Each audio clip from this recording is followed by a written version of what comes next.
Hello good morning बच्चों, कैसे हो? आई होप सारे अच्छे होंगे और घर पर होंगे और सुरक्षित होंगे। तो मैं आपके लिए एक बैच लेके आया हूँ एग्ज़ाम सीरीज के लिए, जिसमें मेरा बैच दो तरह से चलेगा। ये बैच जो जिनका सिलेबस कंप्लीट नहीं हुआ उनका अलग से बैच रहेगा, और जिनका सिलेबस कंप्लीट हो गया और वो कंप्लीट यानी 80 नंबर का पेपर होगा, जिसमें 80 में से 80 मार्क्स लाना चाहते हैं उनके लिए अलग से बैच रहेगा। तो दोस्तों, इसमें मैं दोनों सब्जेक्टों का बैच लेके आया हूँ, मैथमेटिक्स और साइंस का। ये बेसिक वाला अलग रहेगा और एडवांस अलग रहेगा। तो ये हमारा चैनल है मैथ्स विद बलराम, तो आप इसको ज्वाइन कर सकते हो। बलराम सर, तो इसको ज्वाइन कर लेना और अपने दोस्तों को भी बताना। तो अब स्टार्ट करते हैं कि क्या तो एग्ज़ाम में पैटर्न रहेगा, क्या एग्ज़ाम में पैटर्न रहेगा, किस प्रकार के क्वेश्चन आएंगे, कितने क्वेश्चनों का क्या वेटेज रहेगा। तो इन सब चीज़ों को धीरे धीरे जानते हम स्टार्ट करते हैं। ओके, तो देखो किस प्रकार के प्रश्न आएंगे। हम पहले ये देख लेते हैं कि 1 नंबर के क्वेश्चन कितने हैं। ये वस्तुनिष्ठ प्रश्न वे हैं जो ए बे सैदे वाले आएंगे। कौन से? ए बे सैदे वाले, ये वाले क्वेश्चन आएंगे। तो ये 18 क्वेश्चन या 20 क्वेश्चन होंगे लगभग। ये 18 भी हो सकते हैं या 20 प्लस भी हो सकते हैं। ओके, ज़्यादा नहीं होंगे। कि ये same pattern half yearly exam में फॉलो किया गया था, तो अब भी यानी वार्षिक एग्जाम में भी ऐसा ही पैटर्न आएगा। ये टोटल 18 है। ओके, इसी प्रकार वन लाइनर के क्वेश्चन आएंगे, जिनको आपको एक लाइन में आंसर देना होगा। वन लाइनर होते हैं तो उनका आंसर कितना होगा? ये क्वेश्चन की संख्या रहेगी 10, 12 से 15, यानी टोटल मिला के देखा जाए तो ये 30 क्वेश्चन हैं। तो ये 30 क्वेश्चन वन लाइन के रहेंगे। ओके, ये 30 क्वेश्चन 1 मार्क्स के रहेंगे, इसमें ज़्यादा इंक्रीजमेंट नहीं होगा। 13 क्वेश्चन आपके 2 मार्क्स के होंगे और 4 क्वेश्चन 3 मार्क्स के होंगे, और 3 क्वेश्चन होंगे जो आपके 4 मार्क्स के होंगे। इन क्वेश्चनों में आपको अथवा का क्वेश्चन भी देखने को मिलेगा। राइट, इन 3 क्वेश्चनों में आपको 2 टाइप के क्वेश्चन होंगे, जिसमें से आप कोई सा भी क्वेश्चन कर सकते हो। तो ये इनका वेटेज रहेगा। 80 मार्क्स का पेपर रहेगा, टोटल 100% का, और टाइम कितना रहेगा? 165 मिनट। तो देखो किस प्रकार कौन सी प्रश्नावली से कौन कौन से क्वेश्चन आएंगे। अब देखो कितनी प्रश्नावली का क्या वेटेज है। तो फर्स्ट प्रश्नावली है जो हमारे बोर्ड में आएगी, वास्तविक संख्या है, वो उसका कितना है? 4 अंक की होगी। और इस परसेंटेज देखा जाए 100% में, तो ये कितना परसेंट होगी? 5%। इसी प्रकार से बहुपद की है, 5 नंबर की है। 2 चरों वाले 9 नंबर की है। और द्विघात समीकरण यानी क्वाड्रेटिक इक्वेशन कितने की है? 5 नंबर की। समांतर श्रेणी एपी है, ये 9 नंबर की है। और रचनाएं जो किसकी है? ज्योमेट्री की प्रश्नावली है, ये 11 नंबर की। इसी प्रकार ये क्वेश्चन दिए गए हैं प्रश्नावली के, तो इसी प्रकार इनका वेटेज रहेगा। ओके, अब समझते हैं आगे। देखो हमें करना किस प्रकार है, किस प्रकार क्या नहीं करना, कौन से ऐसे क्वेश्चन कितने बनेंगे। हमने देख लिया कि 30 क्वेश्चन वन लाइनर बनेंगे। ओके, वन लाइनर यानी एक एक नंबर के। ओके, जिसमें से 18 क्वेश्चन होंगे जो ए बे सैदे वाले होंगे। तो सबसे इम्पोर्टेंट ये है कि 30 नंबर को कैसे 30 में से 30 लाया जाए। इसमें क्या होता है प्यारे बच्चों, अगर आपने कहीं भी गलती की तो 18 में से ए बे सैदे वाले होंगे। अगर आपने ABCD 4 ऑप्शन हैं और आपको एक ऑप्शन करेक्ट, मान लो बी पे आपने टिक लगा दिया जबकि उसका आंसर ए था, तो आपको कोई भी नंबर नहीं मिलेगा। जबकि इन बड़े क्वेश्चनों में अगर 3 नंबर का क्वेश्चन है और उसमें से आपने आधा भी क्वेश्चन कर दिया, तो आपको 2 या 1 नंबर मिलने के चांसेस रहते हैं। बट इसमें ऐसा नहीं होगा, इसमें सीधा सीधा आपको कोई भी मार्क्स नहीं मिलेगा। राइट, तो इनसे सबसे मेन इंपॉर्टेंट यही रहेगा कि 30 क्वेश्चनों में से 30 मार्क्स कैसे लाया जाए। तो इसके लिए हमें ऑब्जेक्टिव क्वेश्चनों की प्रैक्टिस करनी होगी, वन लाइनरों की प्रैक्टिस करनी होगी। इसके बाद ही हम इसमें 30 में से 30 मार्क्स ला सकते हैं। तो प्यारे बच्चों, अब स्टार्ट करते हैं। अगर आप नए हैं तो चैनल को ज्वाइन कर लेना, मैथ्स विद बलराम सैनी, है ना। ओके, और अब स्टार्ट करते हैं। राइट, नेक्स्ट क्वेश्चन है हमारा। फर्स्ट क्वेश्चन पे आते हैं कि किस प्रकार के क्वेश्चन बनेंगे। मैं ये क्वेश्चनों में सारे बोर्ड के जितने भी क्वेश्चन आए हैं पिछले 5 सालों में, NCERT के, MP board, UP board, Bihar board, सबके का कवर करूँगा। तो हमारा फर्स्ट प्रश्न है AP को लेके कि AP दी गई है कितनी है? 5, 7, 3, 1, और ऐसे ये चलती जा रही। और हमसे पूछा है सारवंत्र। तो देखो बेटा, सारवंत्र यानी AP किस प्रकार की बनती है? AP बराबर बनती है A1, A2, A3 और ऐसे चलती जाती है, राइट। तो सारवंत्र क्या होता है, सारवंत्र होता है डी, यानी डिफरेंट, सार्व अंतर, राइट। तो ये होता है डी होता है हमारा। तो इसको A2 माइनस A1 यानी पिछले पद में से अगला पद को माइनस करके निकाला जाता है। ये जरूरी नहीं है कि A2 माइनस A1 में निकल जाए, यदि ये AP है तो इसका भी पद का अंतर समान होगा, या तो A3 माइनस A2 भी हो सकता है कि इनका दोनों का मान समान होगा। अगर ये आगे भी चलती जाए तो A4 माइनस A3 भी हो सकती है, राइट। तो अब देखो हम इसमें से करते हैं, तो ये हमारा A1 हो जाएगा, जब प्रथम पद होता है A2 A3 हो जाएगा। तो अब देखो इसमें सारवंतर कैसे आ जाएगा, A2 माइनस A1, राइट। तो A2 क्या है हमारा, A2 है 5 और A1 है 7, तो कितना बचा -2। देखते हैं ऑप्शन कौन सा है, 5 2 12, तो हमारा डी ऑप्शन करेक्ट होगा कि -2 होगा। इसी प्रकार मान लो कोई भी क्वेश्चन बन सकता है, इसमें प्रथम पद पूछ सकता है, प्रथम पद भी पूछ सकता है। तो प्रथम पद कितना हो जाएगा, प्रथम पद 7 हो जाएगा। डी पूछ लिया, डी कितना आ गया, -2 आ गया। इसमें AN पूछ सकता है कि पदों का योग पूछ सकता है, SN पूछ सकता है, राइट। तो इन सबको हम एक एक 1 बाय 1 क्वेश्चन को कवर करते लेंगे। तो ये माध्यमिक शिक्षा बोर्ड 2015 में आया था। नेक्स्ट क्वेश्चन देखिए कि बिंदु -5 और 4 की x अक्ष से दूरी ज्ञात कीजिए। x अक्ष से हमको इसकी दूरी ज्ञात करनी है, तो पहले तो हमें निर्देशांक बनाना होगा। तो किस प्रकार निर्देशांक बनाएंगे, ये हमारे निर्देशांक हो गए, ये हमारा +x अक्ष होता है, ये हमारा -x अक्ष होता है, ये -y अक्ष होता है और ये हमारा +y अक्ष होता है, राइट। तो देखो पहली वैल्यू जो भी निर्देशांक होंगे x और y की टर्म्स में होते हैं, ये x की वैल्यू होती है और ये y की होती है। तो देखो इसमें -5 और 4 है, तो x का मान कितना -5, तो माइनस इधर को है तो -5 इधर आएगा, ओके। y का मान 4 है तो y का 4 इधर आएगा। अब इसने पूछा है कि x अक्ष से दूरी, किससे बात कर रहा है, x अक्ष। तो देखो बेटा, तो x अक्ष कौन सा है हमारा, ये x अक्ष है, और x अक्ष से ये कितनी डिस्टेंस है, 4। तो हमारा आंसर तो क्या हो जाएगा, 4, राइट। तो कौन सा ऑप्शन होगा, हमारा डी ऑप्शन करेक्ट हो जाएगा कि कौन सा ऑप्शन है, 4। लेकिन बेटा इसमें देखो, अगर मैं इसी क्वेश्चन को थोड़ा सा चेंजमेंट कर देता हूँ, -4 -5 और -4 कर देता हूँ, मान लो इस क्वेश्चन को, तो -4 इधर आ जाएगा। तो अब मैं पूछ लूँ x अक्ष से इसकी दूरी कितनी होगी, तो आप ये नहीं कहोगे कि -4 होगी, क्योंकि दूरी हमेशा बेटा किस में होती है, धनात्मक होती है और पॉजिटिव होती है।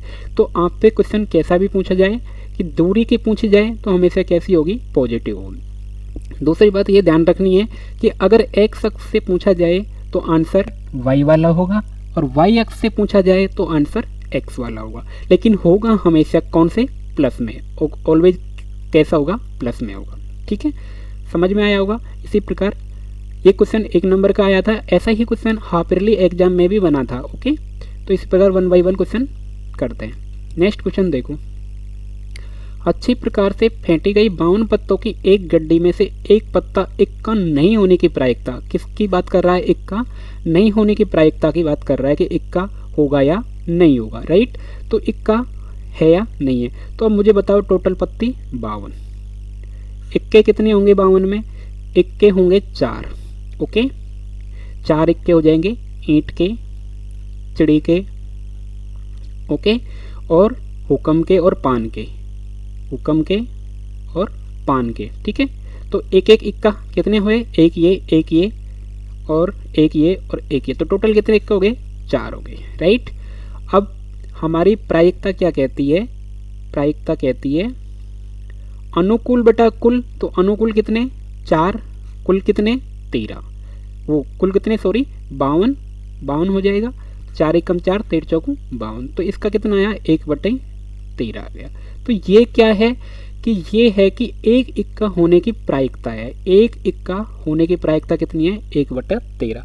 लेकिन ये आंसर नहीं है, इसने पूछा है कि नहीं होने की, तो 1 में से माइनस कर देंगे, 1 - 1/13, तो एलसीएम ले लेंगे 1, तो 13 - 1/13, तो ये जाएगा 12/13। देखते हैं कौन सा ऑप्शन करेक्ट है, हमारा बी ऑप्शन करेक्ट है कि कौन सा आंसर होगा 12/13। ये भी माध्यमिक शिक्षा बोर्ड 2015 में आया हुआ था, राइट। नेक्स्ट क्वेश्चन चलते हैं। हमारा 4 सेमी त्रिज्या वाले एक वृत्त पर स्थित किसी बिंदु पर कितनी स्पर्श रेखाओं की रचना की जा सकती है।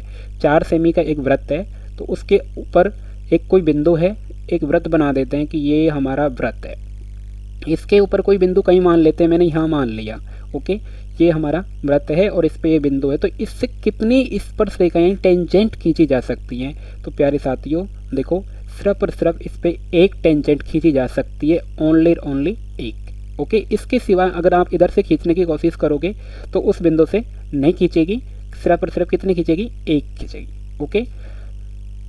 और इसी क्वेश्चन को मान लो ये है भाव बिंदु है, भाव बिंदु से वृत्त पे कितनी स्पर्श रेखाएं खींची जा सकती है?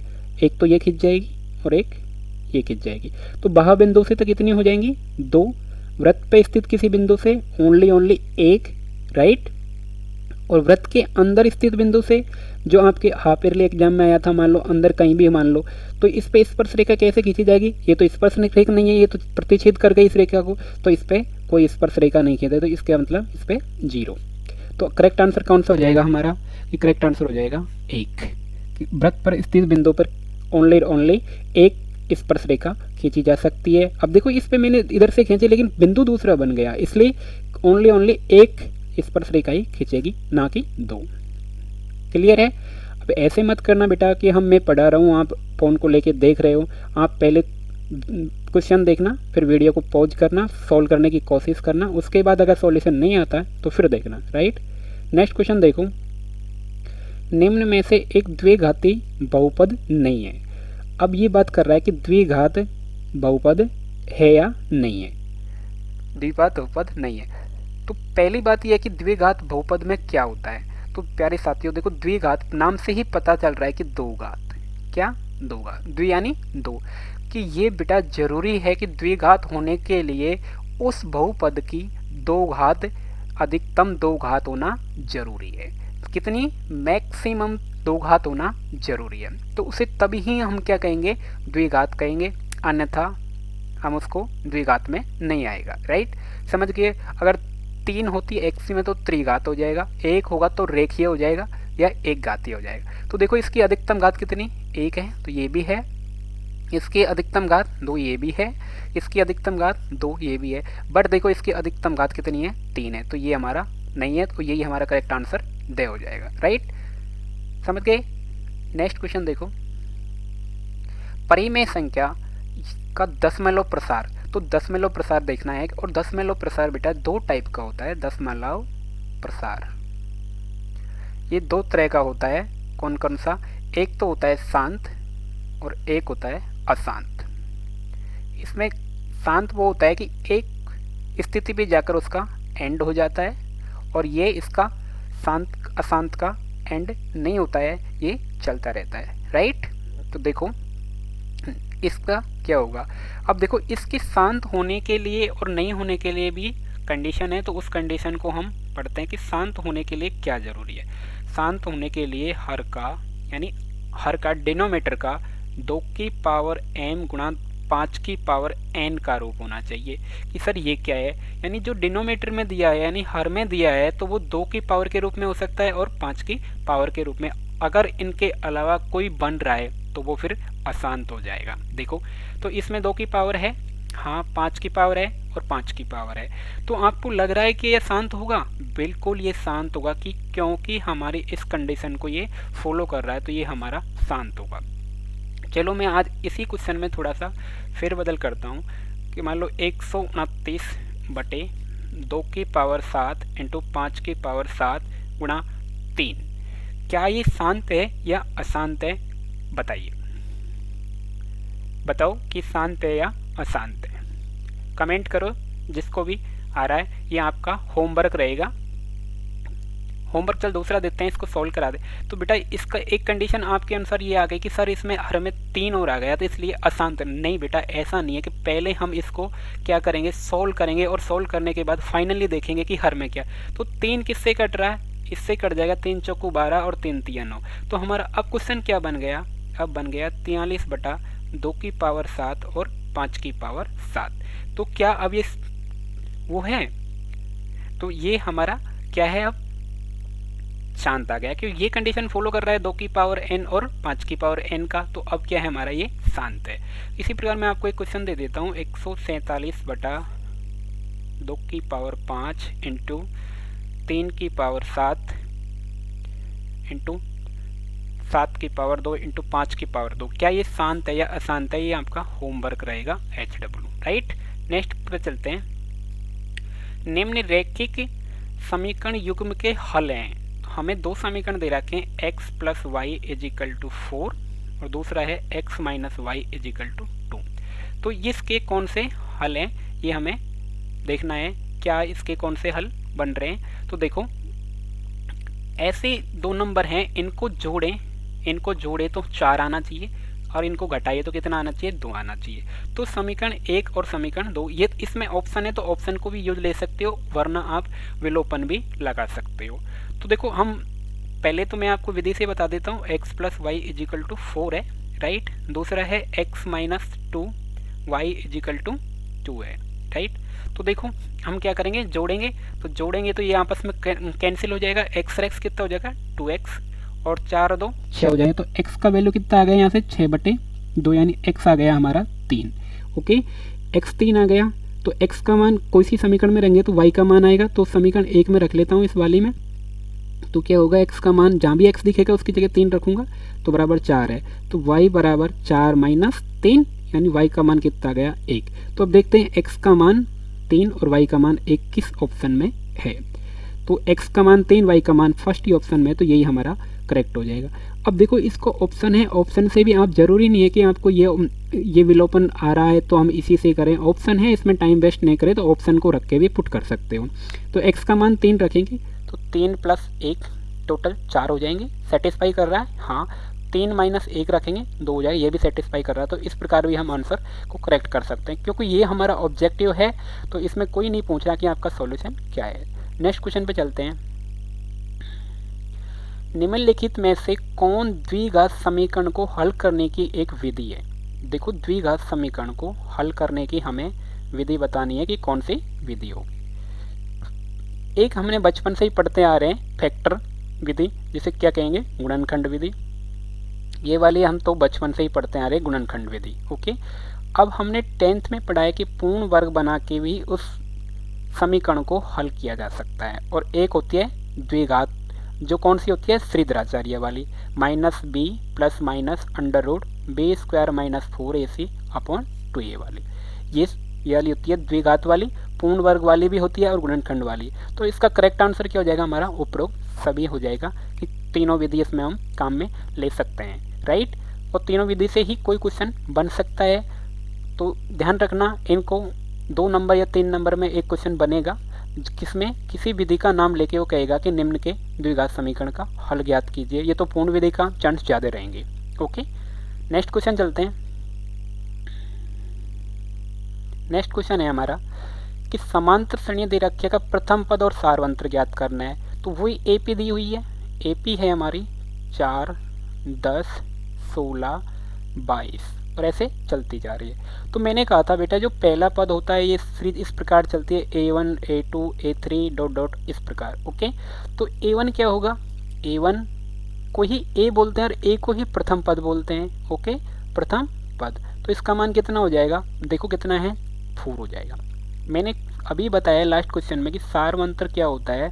सारवंतर बेटा हम किसी से निकाल सकते हैं, यानी A2 माइनस A1 से भी निकाल सकते हैं और A3 माइनस A2 से भी निकाल सकते हैं, चाहे हम A4 माइनस A3 से भी निकाल सकते हैं। तो देखो, A2 10 माइनस 4 तो कितना आया?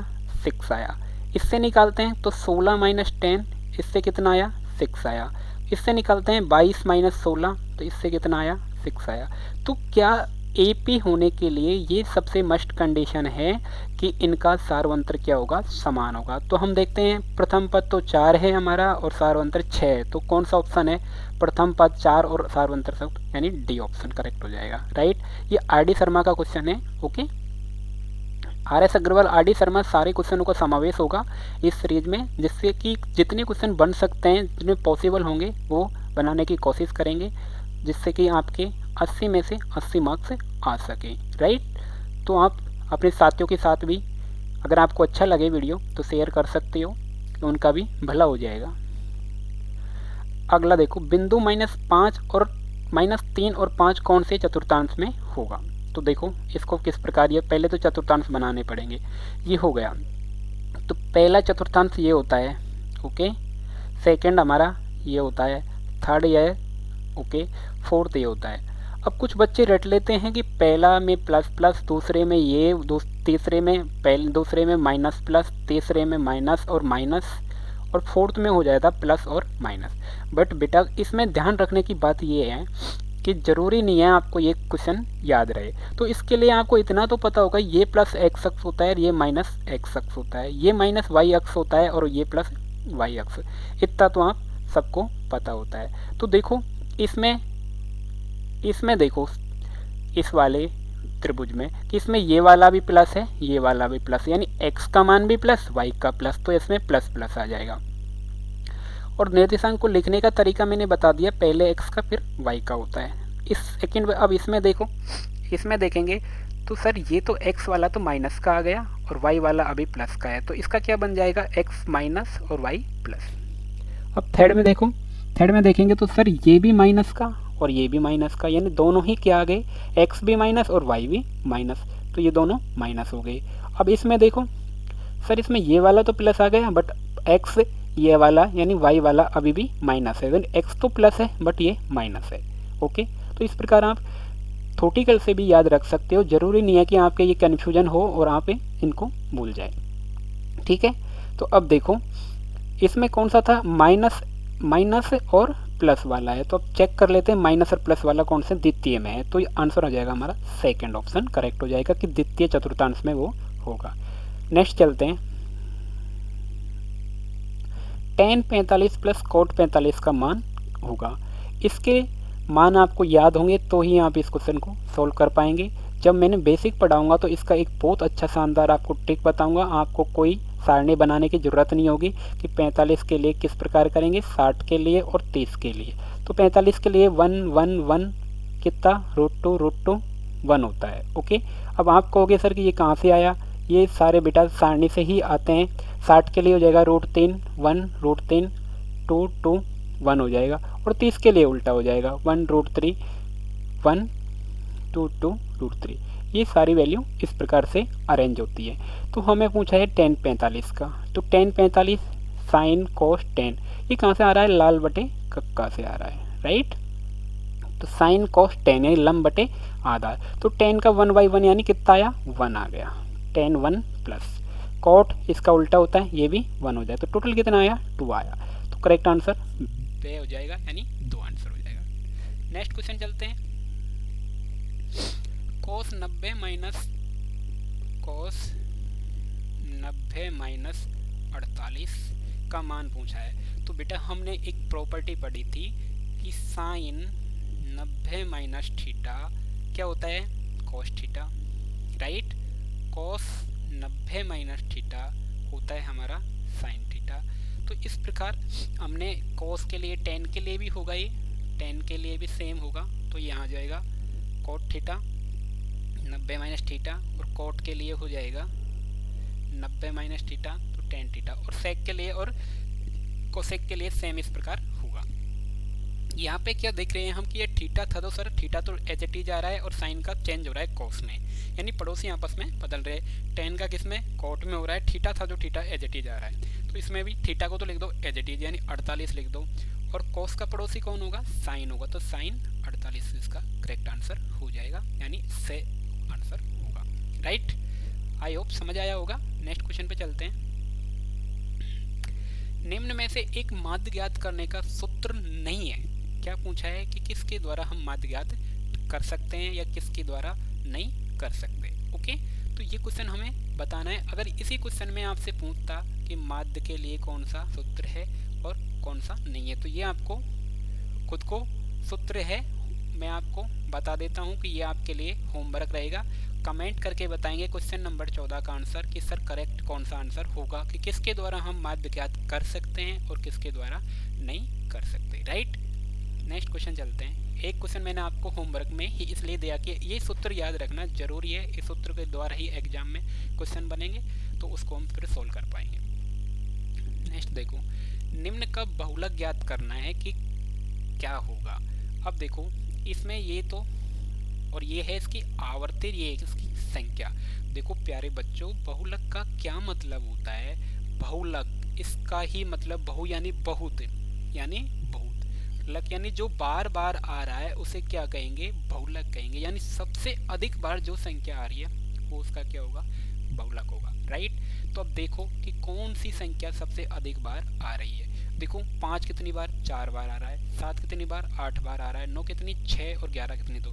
तो सबसे ज़्यादा 7 कितनी बार आ रहा है? 8 बार आ रहा है। तो करेक्ट आंसर हमारा क्या हो जाएगा? 7 हो जाएगा इसका बहुलक, राइट। आई होप समझ आ गए होंगे।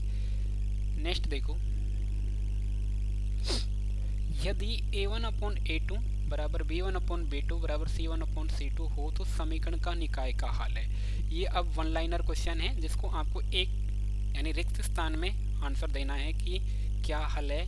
आपने इन 3 टाइप के पढ़े होंगे, a1 अपॉन a2 बराबर a2 अपॉन वो b1 अपॉन b2, ये हो जाएगा b1 upon b2, b1 upon b2, ये हो जाएगा c1 अपॉन c2। एक होता है a1 upon a2 not equal to b1 upon b2, और एक होता है a1 upon a2 is equal to b1 upon b2 not equal to c1 upon c2, right. तो देखो इनके हल के बारे में पूछा गया कि इनके क्या हल होंगे और क्या नहीं होंगे।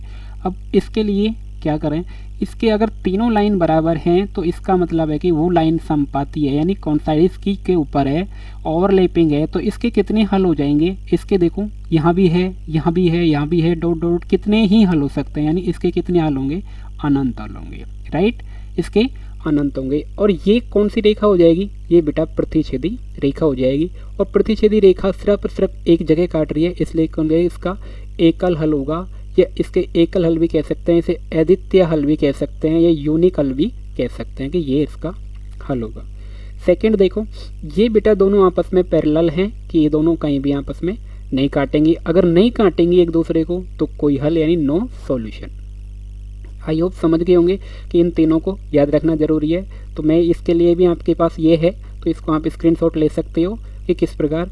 तो मैंने बताया देख दोनों लाइन एक दूसरे को काटती हैं तो क्या करेंगे? प्रतिच्छेद करेंगे। और प्रतिच्छेद कैसे? ये वाली। तो एक जगह काटा तो केवल एक हल है, इसे ही क्या कहेंगे? अद्वितीय हल कहेंगे, राइट। अगर दोनों लाइनें क्या हैं? एक दूसरे के ऊपर हैं। तो एक दूसरे के ऊपर है तो कौन सी बनेगी? संपाती बनेगी। और संपाती बनेगी तो कितने सारे हल हो सकते हैं? अनंत हो सकते हैं। जैसे अपरिमेय रूप से कितने हल हो जाएंगे? अनंत हो जाएंगे। जब दोनों बराबर हैं और तीसरी बराबर नहीं है तो ये समांतर रेखाएं हो जाएंगे, इसका कोई हल नहीं होगा। ये समीकरण बनते हैं a1x plus b1y plus c1 is equal to 0 और a2x plus b2y plus c2 is equal to 0 यहाँ से। तो इन दोनों को तुलना करके a1 upon a2 b1 upon क्यों x से x कट जाता है, b से, तो इसके तुलना करके ये 3 समीकरण बनाए जाते हैं। तो इनका याद रखना है, फिर से बता दो, अगर दोनों लाइन एक दूसरे को काटती हैं तो प्रतिच्छेद करेंगी और केवल एक हल होगा। अगर तीनों लाइन एक दूसरे के बराबर हैं तो वो संपादी होंगी, यानी लाइन उसी के ऊपर होगी, यानी अपरिमेय रूप से कितने हल हो सकते हैं? अनेक हो सकते हैं। और अगर दो लाइन बराबर हैं तीसरी नहीं है तो वो समांतर होगी, इसका कोई हल नहीं होगा। अगला देखो, समांतर श्रेणी दे रखी है, इसका 7वां पद पूछा गया है। तो देखो हमारा AP हमें दे रखी है। तो AP का प्रथम पद बताओ मेरे को, कितना हुआ? A बराबर 10 हो गया sir. D A2 minus A1 हो गया। तो D कितना हुआ? 8 माइनस 10 कितना आया? -2 आ गया D। अब D आ गया और पूछा किस है? N का मान। N का मान कितना है? 7 है। तो बेटा AN का एक सूत्र होता है A प्लस N-1 D, जो आपने खूब पढ़ा होगा। अब N जितने जिसके मान दे रखे हैं इसमें पुट कर देते हैं। तो N का मान कितना? N का मान रखो, N का मान रखते हैं कि N का मान 7 है तो A7 हो जाएगा बराबर A का मान 10 है प्लस N का मान 7 माइनस 1 और D का मान -2। ठीक है, तो ये आ गया 10 प्लस 7 में से 1 गया तो 6 गुणा -2। तो 10 और 6 दूनी 12 -, तो कितना? 7वां पद कितना आएगा? -2 आ जाएगा, राइट। अब देखो बेटा, इस प्रकार के सूत्र को इस प्रकार याद रखने के बजाय आप सिंपल याद रखो कि A7 की बात कर रहा है तो A प्लस 6D होगा, यानी इससे एक कम D। 7 है तो इससे 1 कम डी। अगर ए 10 पूछे तो क्या बनेगा, ए प्लस 9D। ए 99 पूछे आपसे तो ए प्लस 98D। ए अगर 100 पूछे तो क्या बनेगा, ए प्लस 99D। इसको इस प्रकार याद रखो, सूत्र के फॉर्म में याद रखने में प्रॉब्लम हो सकती है, आपको भूल जाएं, लेकिन इस प्रकार रखो कि डी एक उससे कम होगा जिससे पूछा गया है। ओके, तो आई होप, मैं आपको एक क्वेश्चन देता हूँ, इसी में से आपसे पूछता हूँ कि ए 22 ज्ञात करो मेरे से, ए 22 ज्ञात करके बताओ। आपका ये होमवर्क हो जाएगा कि ए 22 क्या होगा। राइट, नेक्स्ट क्वेश्चन पे चलते हैं। किसी बाहरी बिंदु से वृत्त पर स्पर्श रेखाएं खींची जा सकती है। अब मैंने पहले भी बताया कि बाहरी ये वृत्त है हमारा, बाहर कोई बिंदु कहीं भी हो तो इससे स्पर्श रेखा कितनी खींची सकते हैं, इस पे रेखा ओनली कितनी खींची सकती है, 2 खींची जा सकती हैं, एक तो ये ऊपर वाली और एक ये नीचे वाली। तो इसकी कितनी हो जाएंगी स्पर्श रेखा, 2 खींची जाएंगी। वृत्त के अंदर कोई बिंदु है तो वहां से कोई स्पर्श रेखा नहीं खींची जाएगी, और वृत्त के ऊपर अगर कोई बिंदु है तो उससे सिर्फ एक स्पर्श रेखा खींची जा सकती है। ये मैंने आपको पीछे भी बता सकता, इससे कितनी आ जाएंगी, 2 आ जाएंगी। आगे चलते हैं। बंटन की माध्यिका पूछी गई है 7, 4, 6, 3, 8, 5 और 9। इसकी मध्यिका पूछी गई है कि मध्यिका क्या होगी। ओके, कितने पद हैं, 3, 3, 6 और 7 पद हैं, 4, 3, 7 पद है। तो मध्यिका ज्ञात करने के लिए प्यारे बच्चों क्या करते हैं कि इनको पहले बढ़ते हुए क्रम में जमाते हैं। कौन से क्रम में, बढ़ते हुए क्रम में, बढ़ते हुए क्रम में इनको अरेंज करेंगे। तो देखो सबसे छोटा कौन सा है, 3 लिख लेते हैं। ओके, इसके बाद में 4 है, 4 लिख लेते हैं, 5 है, 6 है, 7 है, 8 है और 9 है। ठीक है, लिख लिए। अब इनको मध्यिका का मतलब होता है बीच की, कि बीच की कौन सी है। तो देखो 3 इधर से छोड़ देते हैं और 3 इधर से छोड़ देते हैं, तो हमारे बीच की कौन सी बच जाती है, 6। तो हमारा आंसर क्या हो जाएगा, 6 हो जाएगा। राइट, तो ये हमारा आंसर हो जाएगा। और आज का हम सेशन यहीं खत्म करते हैं। नहीं, अभी एक क्वेश्चन हो रहा है, यदि sin 3x बराबर 1 तो x का मान ज्ञात कीजिए। देखो sin 3x आपको दिया है, 1 दे रखा है, और आपसे क्या पूछा है, x का मान पूछा है। जब बेटा आपको पता है sin 90 का मान कितना होता है, 1, तो 1 की जगह क्या मैं sin 90 लिख सकता हूँ, बिल्कुल लिख सकता हूँ। तो sin 3x बराबर sin 90। आप चाहो तो इसको डायरेक्ट भी काट सकते हो, और चाहो तो आप इन्वर्स लेके भी काट सकते हो। देखो इन्वर्स लेके कैसे काटेंगे, 3x बराबर इधर को जाएगा तो साइन इन्वर्स साइन 90 हो जाएगा। ये तो +1 है, ये तो +1 है और ये -1 है, तो किसी की संख्या की घात 1 होने पर 1 हो जाता है, उसका 0 होने पर। तो ये हो जाएगा 3x इजिकल टू, और x इजिकल टू 90/3, यानी x का मान कितना आ जाएगा, 30 आ जाएगा। x का मान 30 आ जाएगा। अब चाहे आप वेरीफाई कर सकते हो, अलग चल से जाके 30 रखो x का मान, इसमें क्या आपको 1 ही मिलेगा कि साइन 3x है, x की जगह 30 रखेंगे तो साइन 3 × 30 तो कितना बना, साइन 90, और साइन 90 का मान कितना होता है, 1 होता है। तो हमारा क्वेश्चन भी हम खुद भी चेक कर सकते हैं कि साइन का मान कितना हुआ, 1 हुआ, कि क्वेश्चन सही है या नहीं है। ओके, तो ये था हमारा आज का वीडियो। इसी प्रकार मैं साइंस का और मैथ का बेसिक और एडवांस दोनों वीडियो लेके आ रहा हूँ। इसमें आप अपने साथियों को वीडियो को शेयर करना ज़्यादा से ज़्यादा, और चैनल को सब्सक्राइब करना, जिससे आपसे के द्वारा मेरे को भी मोटिवेशन मिलेगा और मैं अच्छे से अच्छा करने की कोशिश करूँगा। Thank you for watching my video.